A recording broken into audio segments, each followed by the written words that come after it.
हाँ, रचना जी देखिए, अभी जिस तरीके से अश्वनी जी ने कहा कि हम अपनी ज़मीन लेकर आएँगे, तो फिर इन्होंने बड़े दावे से कहा। तो मैं हुँ, इनको ये बता दूँ कि मुल्क के वज़ीर-ए-आज़म जब भी वो जाते हैं तो बाहर विदेशों में क्या कहते हैं कि ये बहुत बुद्ध की धरती है। बुद्ध की धरती का नाम लेते हैं भारत की धरती को। हुँ, तो भाई और हमारा उनके जमीन बारे आप में कब्जा हमेशा करेंगे, ये बताइए। हम न्यायालय से ले रहे हैं, उसमें आपको क्या दिक्कत हो रही है?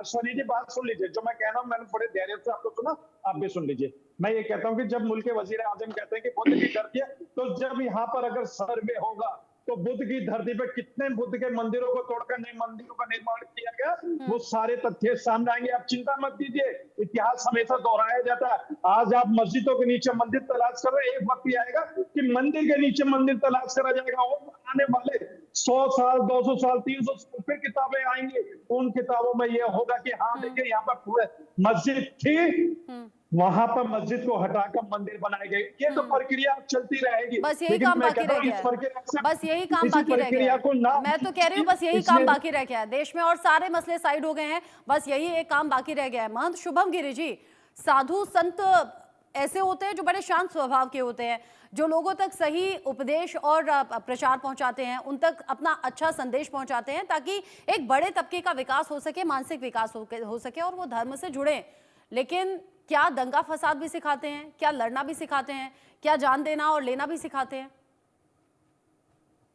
देखिए, मैं आपको ये बताता हूँ, साधु संत तो एकता का सूत्र और बिल्कुल जहाँ पर ऐसी सांप्रदायिकता हिंसा होती है, उसमें शांति की पैगाम देते हैं, हम्म। शांति की बात करते हैं। आप क्योंकि आपको संभल में याद क्या होगा सजेशन देंगे आप?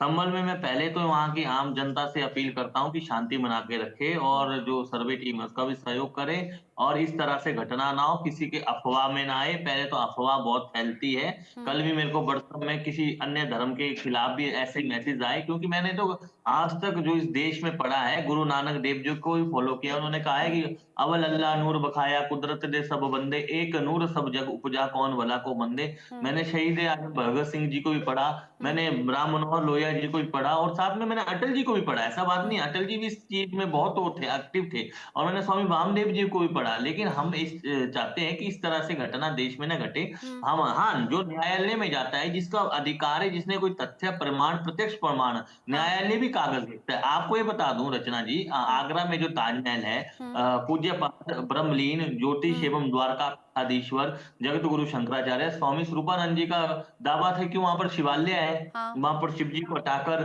आगरा का ताजमहल बनाया गया शाहजहां के द्वारा। हाँ, तो ये भी बात है। ये इस देश में ये भी देखा गया कि अकबर बादशाह ने जो हिमाचल प्रदेश में कांगड़ा देवी है ज्वाला जी, तो हाँ, वहां पर ज्वाला जी में कैसे छतर चढ़ाया था और किस धातु में बढ़ गया। इस देश में हम्म, शक्तियां देखी गई है। हम्म, लेकिन ये जो खासा जो संबल के साथ साथ मैं इस अजमेर शरीफ की एक तारीफ करता हम्म, हूँ। जब पाकिस्तान में हम्म, 2013 में जब यूपीए की सरकार थी, अशरफ वहां के प्रधानमंत्री थे, जब हाँ, वहां जो अजमेर शरीफ में चद्दर चढ़ाने गए, तो हम्म, यहाँ मतलब अजमेर शरीफ के जो दीवान थे, उन्होंने उनका स्वागत नहीं किया, उनका बहिष्कार किया। हम्म, सभी कमेटी ने बहिष्कार किया, हम्म, लेकिन विश्व हिंदू परिषद ने उनको सम्मानित किया। हम्म, एपीजे अब्दुल कलाम देख लीजिए, इस देश का लोकतंत्र देख लीजिए कितना हम्म, खूबसूरत है। अटल बिहारी वाजपेयी जी प्रधानमंत्री थे और मुलायम सिंह जी भी उस समय नेता होते थे, उत्तर हम्म, प्रदेश के मुख्यमंत्री होते थे। उन्होंने सुझाव दिए कि अब्दुल कलाम जी को हम्म, देश का राष्ट्रपति बनाए और ऐसा हम्म, व्यक्तित्व देश को नहीं मिल सकता। हाँ। लेकिन हम चाहते हैं कि एकता का शांति बने रहे। देखो मुझे ये अश्वनी जी बताइए, भी मेरे बड़े भाई हैं, महंत जोशी भी शुभम मेरे गिरी बड़े जी, भाई हैं। महंत शुभम गिरी जी, कहीं शिव जी का मंदिर निकल आएगा, कहीं कृष्ण जी का निकल आएगा, कहीं देवी माता का निकल आएगा, कहीं गणेश जी का निकल आएगा।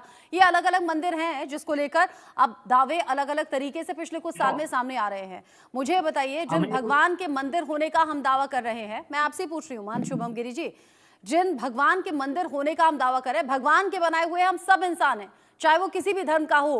क्या भगवान के बनाए हुए इंसान आपस में जब धार्मिक स्थलों को लेकर लड़ते हैं, उनकी जान जाती है, भगवान खुश हो जाते हैं इससे कि हाँ, यहाँ कुछ लोगों को जान देनी पड़ी है और तब जाकर उनका मंदिर बन गया?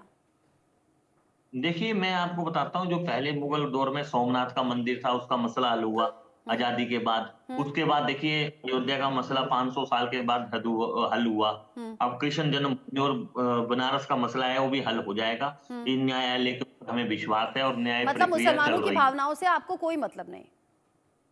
देखिए, जो संबल का मामला है, मेरे पास तो तथ्य नहीं है क्योंकि हम्म, संबल को एक तीर्थ कहा गया है। कलगी भगवान का अवतार वहाँ होगा। हम्म। पहले जो भाजपा वो मैं ऐसे भाजपा के इन प्रेमी जनरल होते पूछ हैं। रही हूँ, संभल का छोड़ दीजिए, मैं कह रही हूँ मुसलमानों की भावनाओं से आपको कोई मतलब नहीं।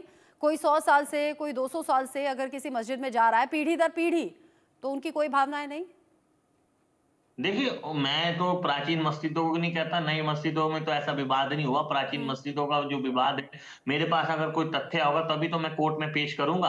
अब आपको बता देता हूँ, मैं बताता हूँ रचना जी, 1 मिनट का समय दीजिए, जो मैं बताता हूँ। मेरे पास एक लेटर है, मैं आपको पढ़ा भी दूंगा। हमारे हरिद्वार में एक चामुंडा मंदिर है, नीचे दरगाह है। हमने उस दरगाह के बारे में नहीं बोला क्योंकि वो कहा गया कि 500 साल पुरानी दरगाह है, हरिद्वार में ही है। और चामुंडा मंदिर कम से कम 20 साल से बंद चल रहा है, उसका हम केस लड़ रहे हैं वन विभाग से। और वन विभाग वहां पर जीपे चला रहा है, सब कुछ चला रहा है, जबकि वन विभाग से हम केस सुप्रीम कोर्ट तक ने हमारे को बोला कि इनको यात्रा करने दी जाए उस मंदिर की, लेकिन वन विभाग कब्जा करके बैठा है। हमारे को परमिशन नहीं है, जबकि ब्रिटिश काल का एक्ट है। हरिद्वार में कई दरगाह तोड़ेगी, एक दरगाह में ब्रिटिश काल का एक्ट निकला कि पुराना है, 200 साल पुराना एक्ट निकला, तो उसको देखा जाएगा। न्यायालय में सबको प्रक्रिया है। जो हमारी जमीन है हम लेंगे, जो इनकी जमीन है इनको मुबारक हो, कोई आपने दिक्कत शायद नहीं है। सुना नहीं, आपने शायद सुना नहीं। देखिए, जो सड़क किनारे कहीं भी ऐसे टेम्परेरी तौर पर एक धार्मिक स्थल के नाम पर वो जो मज़ारें बना दी जाती है ना, उनकी मैं बिल्कुल बात नहीं कर रही। मैं प्राचीन मस्जिदों की बात कर रही हूँ जो 100, 200, 300 या उससे ज़्यादा साल पुरानी है। और इसीलिए मैंने पूछा कि जो सेंटिमेंट्स होते हैं धर्म से जुड़े हुए, वो कुछ लोगों के और कुछ परिवारों के, कुछ पीढ़ियों के जुड़ जाते हैं। ऐसे में कितना सही है, कितना गलत है? भुवन भास्कर जी, चूंकि मुस्लिमों के तो लीडर कहे जाते हैं अखिलेश यादव, और समाजवादी पार्टी से तो गहरा रिश्ता है, ऐसे में ये जो टकराव की स्थिति बन रही है, ये ना बने, लोगों की जान ना जाए, इसीलिए समाजवादी पार्टी क्या कर रही है, अखिलेश यादव क्या कर रहे हैं? देखिए, ये तो हमारे नेता की छवि मीडिया और साथियों ने जगड़ी। हम लोग समाजवाद के प्रोयोद्धा, हमारे नेता माननीय अखिलेश यादव हैं। सभी धर्म, सभी जाति, सभी वर्ग के लोगों को साथ लेने का काम अगर इस देश में कोई कर रहा है, इसीलिए मैंने आपसे पूछा है सवाल, इसीलिए आपसे पूछा। आप समाजवाद की बात करते हैं, सबको साथ लेकर चलने की बात करते हैं, उनमें मुस्लिमों की भी बात होती है, अदर पार्टीज ऐसा नहीं करती हैं। देखिए, मुझे पहले तो मैं आपको बधाई देना चाहता हूं, जो आज आपकी जो बहस है, बहुत सार्थक बहस आप करा रही है, और आप किसी भी पक्ष से नहीं लेके अपनी पत्रकारिता के फील्ड में काम कर रही है। अपना उसी केंद्र बिंदु आपका पत्रकारिता, ना हमारा पक्ष है ना भाजपा का पक्ष है। कल तो आपके लिए बधाई दिल से। दूसरा विषय जो आज आपने हमें जो लगता है कि इस देश का जो ताना बाना है और जो इस देश का फैब्रिक है, वो निश्चित तौर पे धर्मनिरपेक्षता हमारी रूट में है, जड़ों में है। लेकिन कहीं ना कहीं उन मुद्दों पर जो सरकार का जो फेलियर है, उनसे ध्यान हटाने के लिए, चाहे वो बेरोजगारी है, महंगाई है, बेटियों की हालत है, लेकिन यही आपका काम है भुवन भास्कर जी, आप अपनी बात पूरी रखिएगा, कहिएगा, यही आपका काम है। अगर सरकार ध्यान भटकाने की कोशिश करे तो आप लोगों को अपना फर्ज निभाना चाहिए। मुख्य विपक्षी पार्टियां, इन सभी मसलों पर आवाज उठाइए अगर आप कह रहे हैं कि सरकार इन्हें दबाने की कोशिश कर रही है। इस बीच एक